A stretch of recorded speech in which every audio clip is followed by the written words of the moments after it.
Rasil TV, untuk Islam yang satu.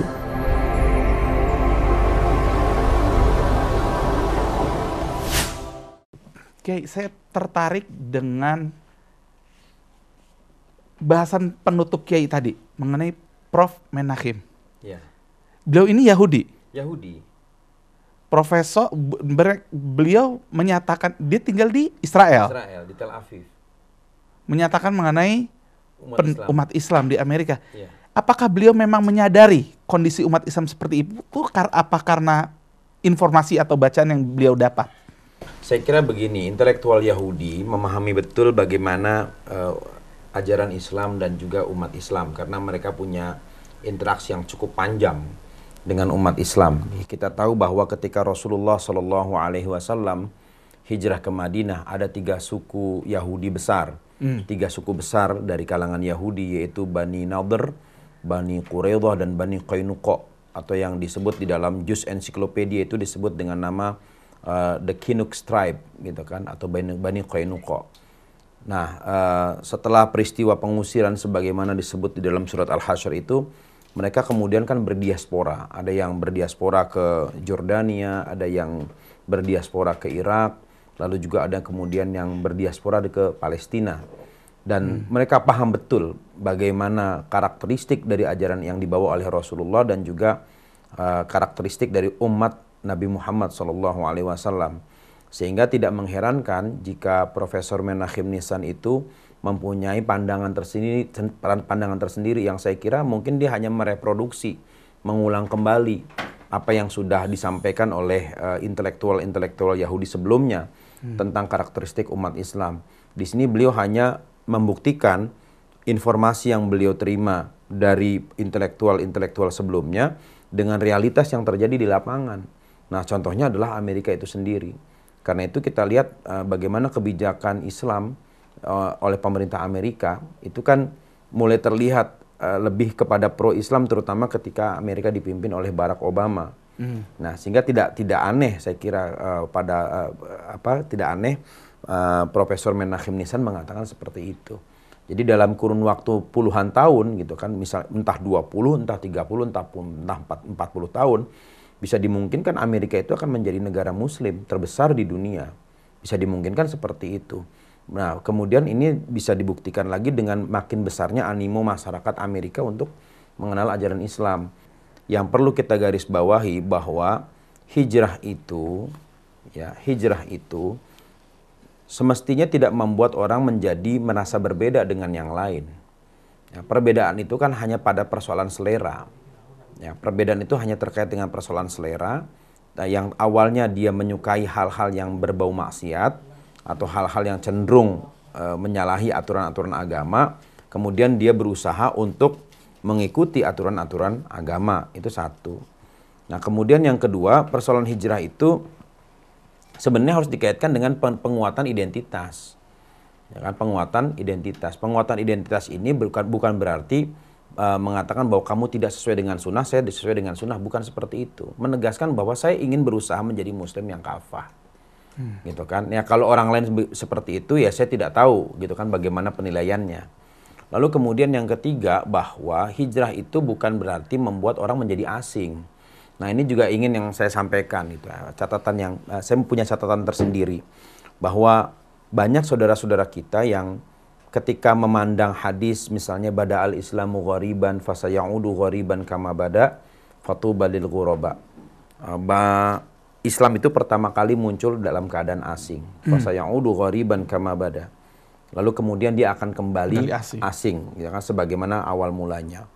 Lalu Nabi mengatakan fatuba lil ghuraba, maka beruntunglah orang-orang yang asing. Nah, konteks hadis itu kemudian dimanipulasi dalam tanda kutip, artinya disalah mengerti oleh beberapa orang sehingga mereka menampilkan keterasingan di dalam beragama. Jadi bukan menjadi orang asing tetapi menjadi terasing. Ya kan, atau keterasingan di dalam beragama. Sehingga apa yang dahulu misalnya apa yang dia lihat pengamalan beragama orang lain itu dipandang salah menurut dia. Padahal ini kan ada sebuah proses panjang gitu kan yang harus dipahami, yang harus dimengerti kenapa bisa sampai terjadi seperti itu. Tapi enggak, ini tidak langsung dibuat shortcutnya gitu, bahwa itu tidak berdasarkan sunnah Rasul misalnya seperti itu. Sehingga pada akhirnya mereka menjadikan diri mereka sebagai orang asing. Nah ini bukan begitu konteks hadis tadi. Nah yang disebut bahwa Islam itu menjadi asing adalah ketika orang tidak lagi melihat nilai-nilai Islam di situ. Dan nilai-nilai Islam itu bukan cuma ibadah. Ya kan? Bukan cuma ibadah. Karena banyak orang yang sholat tetapi dia mengkhianati nilai-nilai di dalam sholat. Itu berat itu sholat, tapi mengkhianati nilai-nilai dalam sholat. Iya, banyak seperti itu. Dia bertakbir, ya kan? Iya. Apa sih makna dari takbir itu? Kenapa dia mengucapkan Allahu Akbar, kenapa bukan Allahur Rahman dan sebagainya? Iya. Ini kan persoalan orientasi hidup. Ada orang yang orientasi hidupnya itu adalah materi, sehingga Allah itu dikesampingkan. Artinya banyak orang yang sholat, tetapi yang disembah bukan Allah. Yang disembah adalah kepentingannya. Inilah yang dikatakan oleh Rasulullah sebagai syirik yang tersembunyi. Sholat tapi punya unsur syirik. Iya. Aduh, ini bagaimana kan begitu? Ya kan? Jadi kalau kita bicara tentang nilai-nilai Islam yang seperti itu saja, banyak umat Islam yang belum sampai ke tahapan seperti itu. Ya kan? Sehingga seringkali muncul misalnya, kamu sholat yang disembah itu siapa sih? Allah apa kepentingan dirimu sendiri? Kan begitu.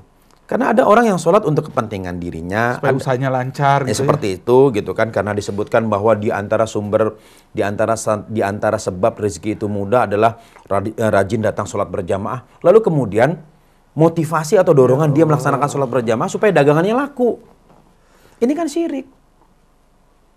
Ibadah itu nggak ada hubungannya dengan rezeki. Orang Cina nggak sholat jamaah kok tetap tuh laku dagangannya. Iya. Ya kan? Pemilik-pemilik modal terbesar di negeri ini kan kebanyakan non-muslim, itu nggak pernah sholat berjamaah. Tapi kenapa? Gitu kan? Kenapa mereka bisa mencapai kemakmuran dalam makna materi? Karena ada juga nilai Islam yang mereka amalkan. Apa itu? Kepedulian terhadap sesama. Lo banyak orang yang rajin sholat tapi sedekahnya pelitnya minta ampun kok. Ya kan? Loh kalau kita lihat Sido Muncul itu, tiap tahun dia memberangkatkan 4 bis penjual jamu atau bahkan 20 bis penjual jamu. Dan itu penjual jamu semua kan berdoa. Semoga rezekinya Sido Muncul itu terus bertambah. Terbukti nggak? Ya terbukti. Dari doa mereka. Dari doa mereka. Maka lebaran berikutnya bukan 20 bis lagi, 40 bis. Kan begitu. Kan itu. Jadi ada orang Islam itu tidak bisa dia membedakan antara ubudiyah dengan muamalah. Nah, konteks yang disebut dalam hadis Rasulullah ini yang mana? Dalam konteks ubudiyah atau dalam konteks muamalah? Karena ada orang yang semata-mata mengedepankan ubudiyah saja, tetapi dia mengesampingkan muamalah. Jadi selain itu harus dilihat dulu asbabul wurudnya segala macamnya. Iya, jelas begitu Bang Firman. Agama ini kan bukan persoalan knockdown gitu loh, asal pasang aja, enggak. Karena Quran ada sababun nuzul, hadis ada sababul wurud. Artinya bahwa penerapan sebuah dalil itu harus melihat konteks. Konteksnya bagaimana? Karena kehidupan manusia ini kan adalah kumpulan dari semua konteks, dari banyak konteks. Kan begitu. Itulah pentingnya belajar secara talaki, Kiai. Bisa tahu. Ini kita akan bacakan pertanyaan pertama, Kiai. Dari Bapak Hadi di Bekasi. Assalamualaikum warahmatullahi wabarakatuh, Ustadz. Kalau niat hijrah karena dunia, lalu baru tersadar setelah hijrah dilakukan, sehingga memperbaiki niatnya karena akhirat, bagaimana menurut Ustadz? Apakah niatnya tulus di mata Allah, atau dianggap niat yang berubah-berubah? Apakah niatnya itu tulus di mata Allah, apakah berubah-berubah? Mengubah niat itu boleh-boleh saja. Ya kan? Saya lupa itu ada di dalam ayat Al-Quran gitu kan. Bahwasanya la yu'akhidhukumullahu billaghwi fi aimanikum walakin yu'akhidhukum fi ma ta'ammadat bihi qulubukum. Nah, di dalam surat Al-Baqarah kalau nggak salah. Allah tidak menghukum kalian, itu kan?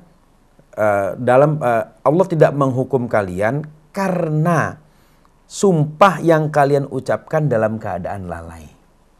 Tetapi walakin yu'akhidhukum fima ta'ammadat bihi qulubukum, tetapi Allah justru menghukum kalian terhadap niat yang disengaja di dalam hati kalian. Artinya apa? Persoalan niat itu dihukumi oleh Allah. Niat itu dia mengandung konsekuensi hukum.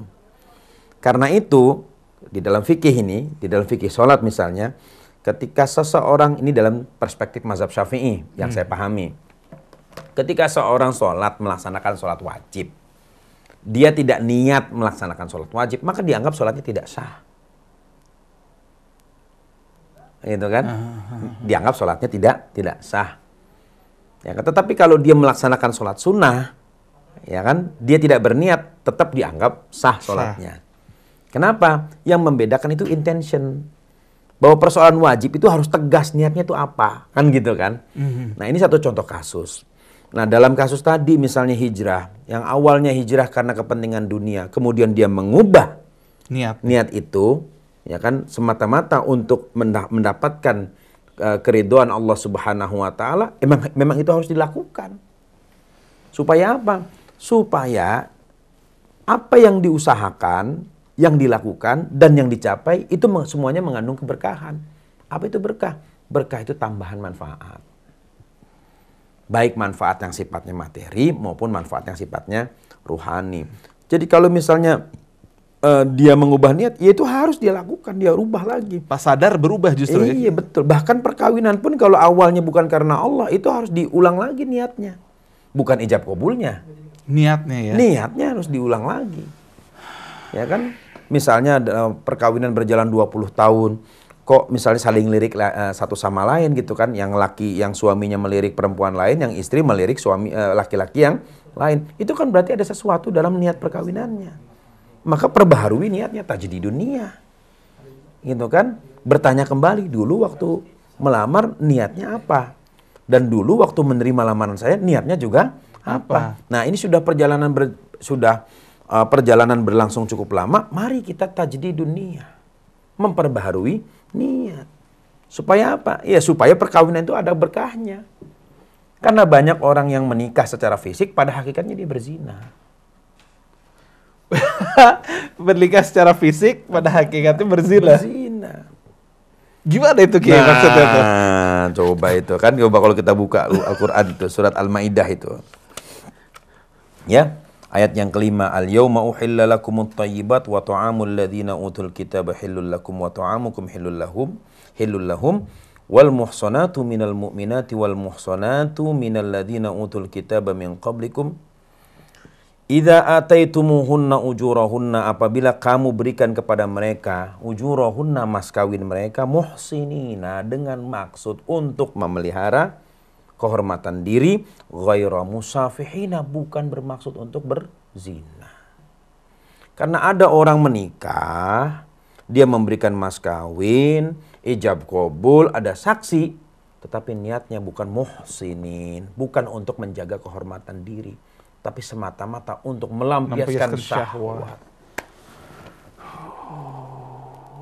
Ya kan? Nah, begitu pasangannya sudah tidak lagi menarik, maka dia mencari lagi orang yang lebih menarik. Ini yang dikatakan oleh Rasulullah, innila uhibbudz dzawwaqina minar rijal wadz-dzawwaqati minan nisa. Saya nggak suka, kata Nabi, laki-laki yang tukang icip-icip dan perempuan yang tukang icip-icip. Itu artinya apa? Dia menikah semata-mata memperturutkan keinginan syahwat. Itu yang saya katakan, nikah tapi hakikatnya nikahnya kayak cuman untuk supaya nggak dosa. Ya, supaya nggak dosa. Kan begitu. Makanya kan harus tajdidun niyah, kan begitu kan. Ayo kita perbaharui lagi niatnya bagaimana, kan begitu. Baru lagi itu. Ya, kita baca pertanyaan berikut dari saudara Ari di Sukabumi. Assalamualaikum warahmatullahi wabarakatuh. Waalaikumsalam warahmatullahi wabarakatuh. Bagaimana dengan orang awam? Apakah harus bertahan dalam lingkungan yang buruk? Terima kasih. Ini masalah hijrah tadi, Kiai. Baik. Bagaimana dengan orang yang awam? Apakah dia harus bertahan di lingkungan yang buruk? Ya, bagi orang yang awam itu adalah dia harus mencari orang-orang yang soleh, yang bisa membimbing dia, yang bisa mempertahankan hidayah yang baru dia dapatkan. Ya, kalau kita lihat ya di dalam surat Az-Zukhruf misalnya, di dalam surat 43, bagaimana perkawanan itu menjadi sesuatu yang penting ya. Ya, di dalam surat Az-Zukhruf Allah Subhanahu wa taala mengatakan sebentar ini kita lihat dulu di ayatnya di dalam surat Az-Zukhruf itu Allah Subhanahu wa taala mengatakan bahwa perkawanan itu, pertemanan itu bisa terus berlangsung sampai di yaumul qiyamah. Ya, di dalam Az-Zukhruf al-akhillau yauma idzin aduwwun ba'duhum li ba'din al-akhillau al-akhillau yauma idzin aduwwun ba'duhum li ba'din illal muttaqun. Bahwa perkawanan pada hari itu akan saling bermusuhan katanya kecuali perkawanan orang-orang yang bertakwa. Jadi perkawanan ini ya di dalam ayat 67. Al-akhillau yauma idzin ba'duhum li ba'din aduwwun illal muttaqin. Ya, bahwa teman-teman perkawanan pada hari itu, pada hari kiamat, ba'duhum li ba'din aduwwun. Masing-masing akan menjadi musuh buat yang lainnya. Illal muttaqin, kecuali pertemanan orang-orang yang bertakwa. Maka disuruh mencari teman orang yang soleh. Gitu kan? Ini kita belum bicara lingkungan. Dia cari dulu teman yang soleh di situ. Ya, cari teman yang soleh. Baik dari lingkungan situ maupun di luar lingkungan di situ. Kenapa? Karena teman yang soleh ini nanti akan memberikan syafaat di yaumul qiyamah. Imam Ibnul Jauzi mengatakan bahwa beliau meriwayatkan sebuah hadis bahwa pada hari kiamat ya, ada seorang yang di dalam surga dalam keadaan murung. Ya kan? Kemudian Allah bertanya, "Kenapa engkau murung? Tidakkah nikmat masuk surga itu cukup bagimu, membuat hatimu senang?" Maka orang itu mengatakan, "Ya Allah, tidak ada yang bisa ditolak dari nikmat yang engkau berikan di dalam surga ini, tetapi aku sedih karena aku tidak bertemu dengan kawanku yang aku kenal di dunia dulu." Maka Allah Subhanahu wa taala perintahkan orang itu, "Pergilah kamu ke neraka. Lihat apakah ada kawanmu di sana, tariklah dia masuk ke dalam surga." Jadi syafaat itu bisa diberikan sama orang yang soleh. Tariklah dia, ajaklah dia masuk ke dalam. Itu Imam Ibnul Jauzi. Ibnul Jauzi seorang ulama hadis mengatakan seperti itu. Karena itu di dalam tradisi Ahlus Sunnah wal Jamaah itu ada tradisi menyampaikan hadis tentang syafaat, yaitu syafaatnya orang soleh. Ya, syafaatnya orang soleh nanti di yaumul qiyamah, yaitu dengan berpegangan tangan. Sebagaimana ikrar antara Abu Bakar dan Umar. Kata Abu Bakar kepada Umar, "Kalau kamu duluan masuk surga, tarik saya untuk masuk ke dalam surga." Kata Umar, "Begitu pula dengan saya. Kalau engkau duluan masuk surga, wahai Abu Bakar, maka tariklah saya untuk masuk ke dalam surgamu." Maka ada tradisi pembacaan hadis itu saling berpegang, saling memegang tangan. Kalau Bang Firman duluan masuk surga, tarik saya nanti masuk ke dalam surga. Kalau saya nanti masuk surga duluan, maka saya akan tarik Bang Firman untuk masuk ke dalam surga. Secara tak langsung itu konteks syafaat yang konteks syafaatnya seperti itu. Cuman banyak yang nggak paham mengenai itu. Betul. Karena kan nanti di yaumul qiyamah kan orang akan mencari temannya siapa. Ini ada ayatnya nih, al-akhillau yauma idzin ba'duhum li ba'din aduwwun illal muttaqin. Ya kan? Makanya kemudian Sunan Kalijaga mengatakan obat hati itu ada 5. Ya, tombo hati iku 5 perkara. Ya kan, kaping siji maca Quran lan maknane, kemudian yang kedua kaping pindho salat wengi ingkang suwe, kaping 3 weteng kudu ingkang luwe, kemudian yang kaping 4 wong kang soleh kumpul ono. Ya kan, ada 5 itu kan. Yang pertama baca Quran sampai paham maknanya, kemudian yang kedua salat malam yang lama, yang ketiga, perut harus selalu dalam keadaan lapar, yaitu berpuasa. Yang keempat, wong kang soleh kumpulono, selalu berkumpul dengan orang-orang soleh. Nah, kemudian Rasulullah menegaskan di dalam hadis yang diriwayatkan oleh Imam An-Nasai dan Imam Turmudi, kata Rasulullah, ya, almar'u ala dini khalilihi, kualitas agama seseorang itu dilihat dari agama temannya. Fas'al amman yukhalil. Ya kan, kalau kamu mau tahu bagaimana kualitas seseorang itu, tanyalah dengan siapa dia berteman. Katakan temanmu, maka akan aku katakan siapa dirimu. Nah, itu betul, ya. Betul, dari situ ungkapan itu. Masya Oke, ini Allah. saya akan bacakan lagi Iya. pertanyaan nih. Dari Pak Udin di Riau. Iya. Assalamualaikum warahmatullahi wabarakatuh, Ustadz. Waalaikumsalam Kalau baca warahmatullahi Al-Quran surat Waqiah agar dapat rezeki, apakah termasuk syirik juga, Ustadz? Ya, baik. Membaca Quran agar dapat rezeki, gitu kan. Apa sih makna syirik itu? Syirik itu adalah menduakan Allah, menduakan Tuhan di dalam beribadah. Itu makna dari syirik. Salat itu buat siapa sih? Menghadap Allah kan. Karena Rasulullah mengatakan idza shalla ahadukum fa innahu yunaji rabbah. Kalau ada di antara kalian yang melaksanakan salat, dia sedang bermunajat kepada Tuhannya. Kan dia menghadap Allah. Nah, baca Quran bagaimana? Baca Quran itu dia dianggap ibadah, bukan Iya. ibadah. Dia dianggap ibadah. Kalau baca Quran kalau Quran itu dikategorikan sebagai ibadah, maka orang yang nggak baca Quran bisa dosa. Sehingga dihukumi orang membaca Quran itu hukumnya sunnah secara fikih. Artinya kalau dilakukan dapat pahala, nggak dilakukan tidak berdosa. Dosa. Ya kan, definisi Quran itu apa? Ya kalau menurut para ulama seperti ditulis oleh Syekh Manna Khalil Qattan di dalam bukunya Mabahith fi Ulumil Quran, beliau mengatakan bahwa Quran itu adalah al-muta'abbad bitilawatih. Membacanya dikategorikan sebagai ibadah. Dikategorikan sebagai ibadah. Artinya dia bukan ibadah. Sunnah. Dianggap sebagai ibadah. Nah, sekarang kalau orang baca surat surat Waqiah, ya niatnya buat dapat rezeki, gitu kan? Ya nggak jadi masalah. Dia niat baca surat Al-Waqiah seperti itu. Ya kan, cuma dia harus gali lagi. Rezekinya itu bukan duit loh. Ya kan, karena sehat walafiat juga rezeki. Iya. Ya kan, betapa mahalnya biaya kesehatan di negeri kita sampai-sampai harus ada BPJS. BPJS itu kan ada dua ya. BPJS untuk kesehatan dan BPJS untuk sosialita, yaitu budget pas-pasan jiwa sosialita. Nah, gitu kan. Budget pas-pasan jiwa sosialita. Nah, itu. Jadi rezeki itu harus dipahami dulu apa itu rezeki, karena begini. Persepsi masyarakat kita tentang rezeki itu harus berupa duit dan proyek. Iya. Lo sehat walafiat, itu rezeki juga. Betapa mahalnya yang namanya kesehatan. Ya kan, kalau kita berpikir lagi, kita bersyukur dapat oksigen gratis. Ya kan, bagaimana pasien di rumah sakit harus mengeluarkan uang berjuta-juta rupiah agar bisa mendapatkan oksigen murni. Apakah ini oksigen bukan rezeki? Ini rezeki. Ya kan?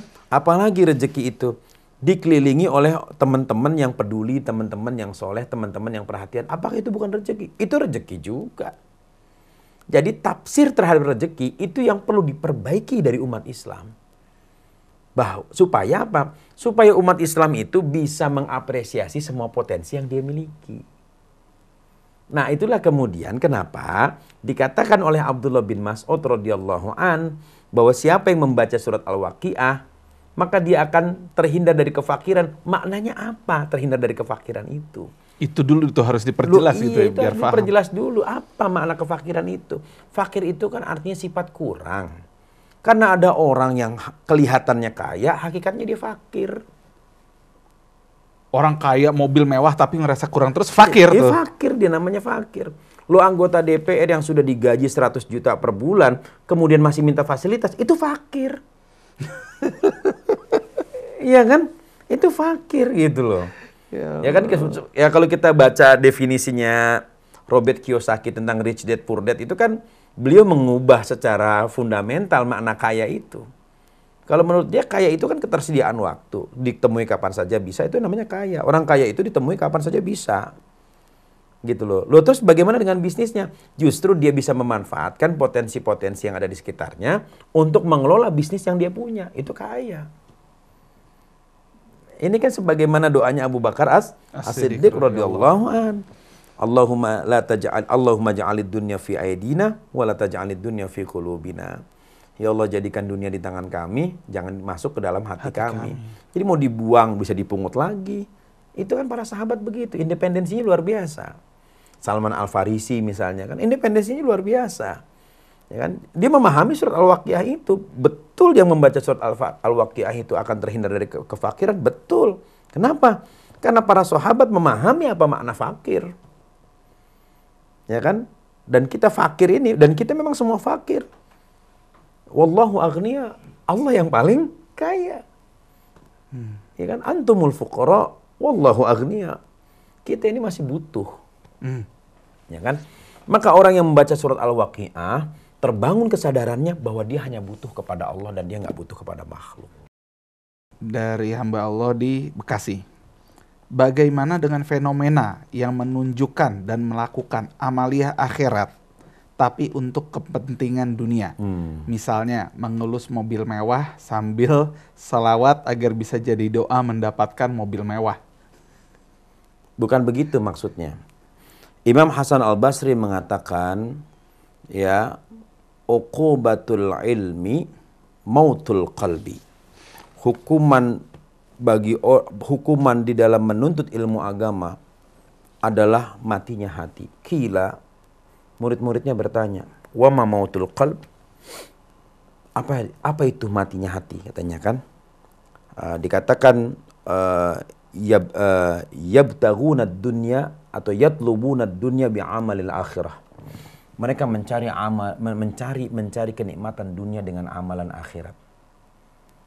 Apa yang dimaksud oleh Imam Hasan Al-Basri? Yaitu orang yang dia berdakwah tujuannya untuk mengumpulkan kekayaan. Itu salah satu contohnya.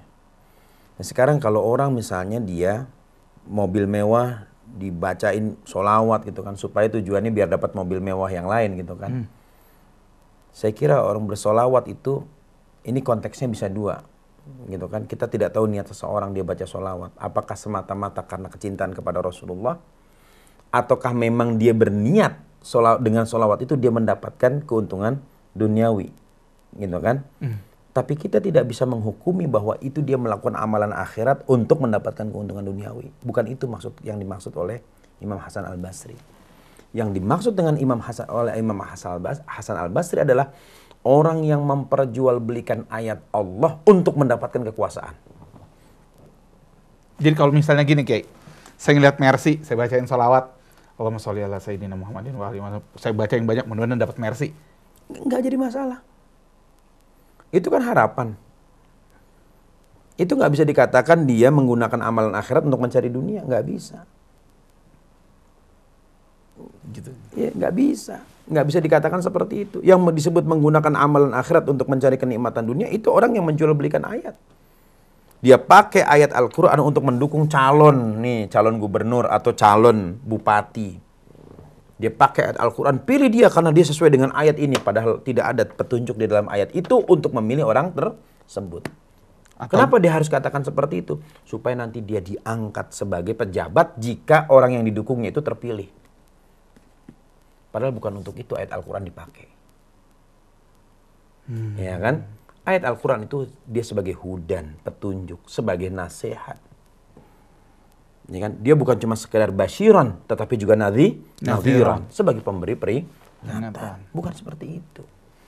Nah, tapi kalau orang misalnya dibaca sholawat gitu kan, baca sholawat bismillah, mudah-mudahan dia bisa beli mobil. Itu nggak salah, itu bagian dari doa. Karena memang orang yang membaca sholawat itu pasti Allah akan kabulkan doanya. Dan memang di dalam adab berdoa Rasulullah SAW misalnya mengatakan, kalau kalian berdoa sebut nama saya, yaitu bersolawat. Allahumma sholli ala Muhammad wa ala ali Muhammad. Ya Allah, saya minta diberikan mobil. Kan nyebut nama Nabi dulu. Kan sama dengan itu. Ya kan? Tapi konteksnya nggak seperti itu. Jadi orang yang mencari kenikmatan dunia dengan amalan akhirat, misalnya. Dan lagi hobinya untuk keduniaan tapi kedok agamis gitu ya, Kiai ya. Nah, bisa seperti itu. Ya kan? Ini banyak kalau diungkap banyak ya, nanti banyak yang tersakiti kalau misalnya dijelaskan seperti itu kan. Tapi saya ingin mengambil contoh yang dimaksud oleh Imam Hasan Al-Basri pada masa itu, karena pada saat itu banyak da'i-da'i, khotib-khotib yang menjadi perpanjangan tangan penguasa, memakai ayat-ayat Allah untuk mendukung penguasa yang berkuasa pada saat itu. Itu yang beliau katakan seperti itu. Dijual ayat Allah, dijual hadis Rasulullah SAW semata-mata untuk memberikan dukungan kepada penguasa yang zalim pada masa itu. konteksnya harus dilihat. Bahwa ayat Al-Quran dan hadis Rasulullah itu mestinya dijadikan sebagai ibrah, pelajaran, sebagai nasihat, sebagai koreksi. Bukan sebagai ajang untuk menjatuhkan atau apalagi mendukung. Wallahu a'lam bishawab. Apabila kita sudah hijrah, tetapi lingkungan yang kita tinggali belum merasakan manfaat dari hijrahnya kita gitu, kalau gitu kita belum sepenuhnya sesuai dengan hijrah yang tadi kita jabarkan gitu Kiai. Iya. Karena hijrah itu harus membawa kebaikan bagi dirinya dan orang lain. Betul. Kalau gitu Kiai, kalau misalnya kita tahu nih di daerah ini kan ada gini Kiai, orang tinggal di lingkungan A, tiba-tiba baik, tapi di lingkungan A itu bilang, gue tahu dia siapa, nggak usah ngomong baik-baik deh, kita tahu kartunya dia. Karena lingkungan itu dia ngerasa tidak bisa nih berdakwah di lingkungan ini, sehingga pindah konteksnya. Itu dimaklumin dong Kiai, walaupun akhirnya memutuskan silaturahim dengan pihak yang teman-teman yang lalu. Iya. Bisa itu diterima. Ya, ini ada contohnya. Imam Bukhari radhiyallahu an, ketika beliau pulang ke kampungnya Bukhara, beliau difitnah oleh ulama-ulama yang ada di sekitarnya. Ya kan, oleh ulama-ulama yang ada di situ, bahkan juga difitnah oleh penguasa. Sehingga sempat dalam satu kesempatan majelis Imam Bukhari itu sepi. Yang ikut ngaji itu cuma kalau nggak salah 1 orang, Imam Muslim muridnya itu. Ya, cuma Imam Muslim saja yang ada di situ. Ya, nah, kemudian Imam Bukhari pindah, gitu kan.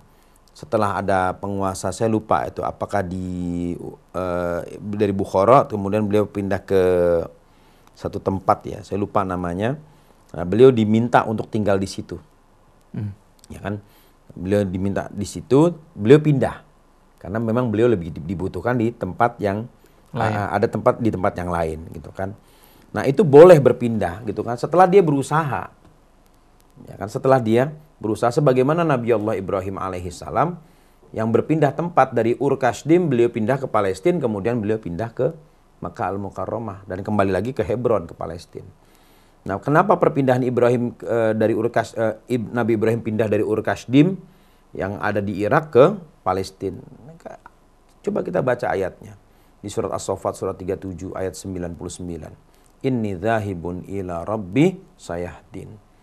Aku pergi menuju Tuhanku, ya kan, semoga dia memberikan aku petunjuk. Artinya orang itu boleh berpindah dari satu tempat setelah dia berusaha sebagaimana yang telah dicontohkan oleh para nabi dan para generasi soleh sebelum kita. Nah, setelah dia berusaha, kemudian dia ingin mencari penguatan. Ya kan, dia ingin mencari penguatan. Nah, penguatan itu simbolisasinya adalah dia minta petunjuk kepada Allah. Ya kan, itu sebagaimana dikatakan oleh Nabi Ibrahim alaihissalam. Artinya ini juga kalau dalam konteks sekarang bisa ditafsirkan dia pindah ke tempat di mana banyak orang yang lebih dekat kepada Allah, yang mendekatkan diri kepada Allah. Dia pindah ke tempat di mana dia pindah ke sebuah lingkungan di mana di lingkungan itu banyak orang yang taqarrub, mendekatkan diri kepada Allah. Dia boleh pindah ke situ dalam rangka mendapatkan petunjuk dari Allah. Untuk kemudian dia balik lagi untuk berdakwah. Apakah dia dengan menetap di situ atau dia berdakwah dengan cara yang dia punya. Intinya dia kembali lagi berdakwah. Gitu. Jadi nggak salah kalau misalnya dia pindah, dia sudah berusaha di situ, kemudian tidak dipercaya oleh masyarakat, artinya dia sudah menjalankan salah satu kewajiban yang dibebankan, yaitu menyampaikan kebaikan. Nah, itu yang dilakukan oleh para sahabat, para nabi seperti Nabi Nuh alaihissalam juga seperti itu. Nabi Nuh kan pindah setelah dapat isyarat dari Allah untuk pindah. Gitu kan. Kenapa? Karena penolakan dari kaumnya ini makin tidak waras. Ya kan? Wa kullama da'utuhum litaghfir lahum ja'alu asabi'ahum fi adhanihim wastaghshaw thiyabahum wa asarru wastakbaru istikbaru. Di surat Nuh dikatakan setiap kali aku ajak mereka, litaghfir lahum, agar engkau ya Allah mengampuni mereka. Ja'alu asabi'ahum fi adhanihim. Mereka memasukkan jari-jari mereka ke kuping mereka. Wastaghshaw thiyabahum, dan menutupi wajah mereka dengan pakaian mereka. Artinya menolak. Wa asarru wastakbaru istikbaru, dan mereka terus berperilaku sombong. Nah, barulah kemudian Nabi Nuh alaihi salam pindah. Ya kan, setelah ditolak, ya kan. Jadi bukan berarti jangan sampai misalnya belum melakukan apa-apa sudah langsung pindah. Lakukan dulu. Baru feeling kayaknya ditolak udah pindah gitu. Iya, lakukan dulu dong kan gitu. Kalau udah dilakukan ya ternyata tidak ada penerimaan ya sudah. Gitu kan, berarti memang bukan di situ tempatnya. Hamba Allah di Kerawang Timur. Assalamualaikum warahmatullahi wabarakatuh, Pak Kiai. Assalamualaikum warahmatullahi wabarakatuh. Saya putra Bekasi yang hijrah ke kota Karawang karena tugas istri. Alhamdulillah dengan hijrah saya dapat rezeki diberi keturunan 2 putri yang cantik-cantik. Setelah 3,8 tahun belum dikaruniai putra atau putri. Usia 28 dan 27 tahun usia putri-putrinya ya. Sekarang dapat 2 putri, alhamdulillah. Tapi belum ketemu jodohnya, Pak Kiai. Mohon saran dan doa apa yang harus saya amalkan, memohon kepada Allah agar dekatkan jodoh anak gadis saya. Terima kasih, Pak Kiai. Iya, baik. Jadi begini, persoalan jodoh itu memang di satu sisi itu adalah qadarullah ya, ketentuan dari Allah Subhanahu wa taala. Tetapi di sisi lain, terkadang persoalan jodoh itu lebih banyak dipengaruhi oleh sikap manusianya itu sendiri. Ya, sikap manusianya itu sendiri. Allah memang sudah menentukan, menggariskan siapa jodohnya. Tetapi jika manusia tidak berikhtiar, tidak melakukan usaha, maka ketentuan Allah itu juga belum tentu akan terjadi dalam waktu cepat atau dalam waktu yang memang diinginkan. Nah, biasanya perempuan sulit mendapat jodoh itu karena kriterianya terlalu tinggi. Menetapkan kriteria terlalu tinggi, misalnya kan harus misalnya wajah Dude Herlino, misalnya kecerdasan Ustadz Abdul Somad, misalnya seperti itu, ya kan, kesolehan Ustadz Abdul Somad gitu kan, kemudian kayaknya kayak Bang Firman gitu kan, misalnya begitu. Jadi gabungan kriteria yang ideal itu semua digabung menjadi satu figur, ke dalam satu figur, itu sulit gitu loh, ya kan. Yang perlu dipahami lebih dahulu adalah kesiapan mental dulu, bahwa ketika seseorang itu menikah, dia harus bisa menerima kekurangan calon pasangannya.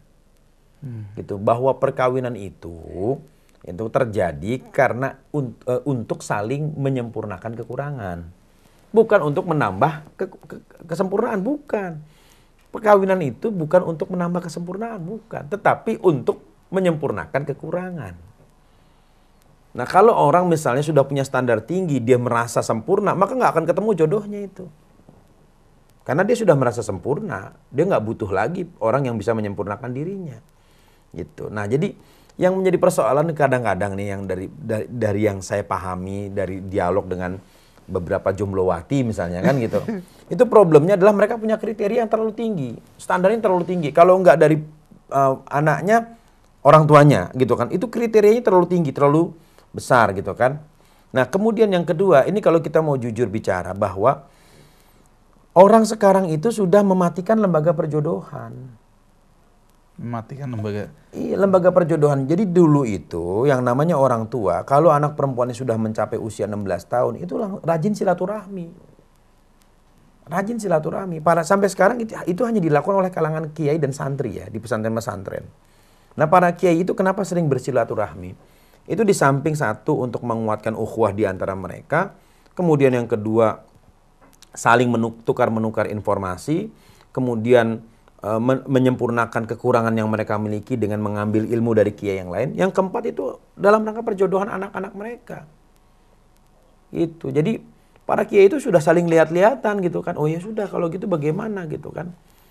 Ya, bagaimana kalau kemudian silaturahmi ini diperkuat dengan menikahkan anak kita masing-masing, kan begitu. Itu kan lembaga perjodohan yang masih hidup di kalangan pesantren. Nah, di kalangan masyarakat kan sudah hilang. Kenapa? Karena sudah diberikan hak otonomi kepada anak masing-masing. Silakan cari sendiri. Karena kalau gagal takut disalahin orang tuanya. Nah, itu dia yang menjadi persoalan. Padahal perkawinan itu kan bukan cuma urusan anak. Perkawinan itu juga berkaitan dengan urusan orang tua. Ini kan berbicara tentang keunggulan produk. Betul nggak? Iya, bibit, ya kan? bebet, bobot. Oh iya, bicara tentang keunggulan produk, bicara produknya bagaimana, kan begitu. Dan yang ketiga, ketika orang itu menerima calon menantu, mohon maaf gitu kan, orang sering kali mengabaikan siapa ibunya. Padahal itu penting. Ibunya. Iya, faktor ibu itu penting. Kenapa? Ibu itu yang membentuk anak. Ibu itu yang membentuk anak. Nah sekarang kalau misalnya orang menerima calon mantu, ya kan, ibunya nggak jelas gitu kan, ya apakah nggak jelas asal usulnya atau nggak jelas juntrungannya misalnya, tahu-tahu anak kuntilanak bagaimana kan begitu kan? Tiap malam keluar ibunya kan gitu kan? Itu anak kuntilanak. Iya itu untuk sesuatu yang nggak jelas itu ikut piye kan gitu loh, ya kan? Besan itu punya peran penting. Kenapa? Karena di dalam ayat Al-Quran kedudukan besan itu penting. Kan ada ayat fab'athu hakaman min ahlihi wa hakaman min ahliha di surat Al-Baqarah. Ketika terjadi konflik, maka utuslah hakim. Siapa itu hakim? Hakim itu ya pihak mertua. Perwakilan dari keluarga laki-laki maupun keluarga perempuan. Kan ini penting, hubungan perbesanan ini kan. Tapi kan dengan kecanggihan teknologi dan kecanggihan cara berpikir anak sekarang, itu kan dianggap tidak penting. Kenapa? Ya sudah, otonomi anak-anak itu silakan cari sendiri calon istrinya. Begitu dapat menantu yang salah, wah nyeselnya minta ampun. Gitu kan, menantu bisa nginjek kepala mertua, ini gimana ceritanya kan begitu. Nah ini, jadi persoalan misalnya masalah perjodohan gitu kan, kenapa sulit. Ya bisa juga ini teguran buat orang tua yang bersangkutan. Tegurannya apa? Berarti ada sesuatu yang kurang. Gitu kan, ada sesuatu yang kurang. Apa yang kurang nih? Ya kan, apakah dari aspek spiritualnya, gitu kan? Mungkin doanya juga kurang kenceng, ya kan? Ikhtiar doanya juga kurang serius, misalnya, karena kita nggak tahu. Kemudian hubungan silaturahminya bagaimana, kan begitu. Ya kan, karena bagaimanapun juga kan, anak ini kan bergantung kepada sikap orang tuanya. Nah, disinilah saya kira ada proses koreksi. Ya kan? Ada proses koreksi. Setiap kejadian yang terjadi pada diri kita maupun pada anak kita adalah proses koreksi yang harus kita sadari. Jadi hubungan sama manusia juga koreksi ke diri kita juga, misalnya ada juga. hambatan Betul, juga gitu ya. Kira-kira begitu. Ya kan, karena itu dari sekarang saya sudah rajin-rajin silaturahmi. Karena saya punya anak perempuan. Gitu, ya kan, dan juga punya anak laki-laki. Kan begitu kan, dilihat dulu kan gitu. Andai kata misalnya qadarullah, karena kehendak Allah ini suka, kan kita udah tahu orang tuanya orang soleh kan begitu kan, aman gitu ya. Aman kan begitu. Masya Allah, Masya Allah. Terima kasih banyak Kiai atas materi yang menakjubkan dari kita, cerita hijrah mengenai sikap moderat, universitas sampai perjodohan. Masya Allah ini, Masya Allah. Mungkin sebelum ditutup saya minta kesimpulan dan kata-kata rangkuman terakhir dari Kiai untuk materi pada malam hari ini. Baik. Hijrah yang dilakukan oleh Rasulullah Shallallahu Alaihi Wasallam bukan semata-mata berpindah dari satu tempat ke tempat yang lain, tetapi di dalam proses hijrah yang dilakukan oleh Rasulullah Shallallahu Alaihi Wasallam terkandung banyak pelajaran.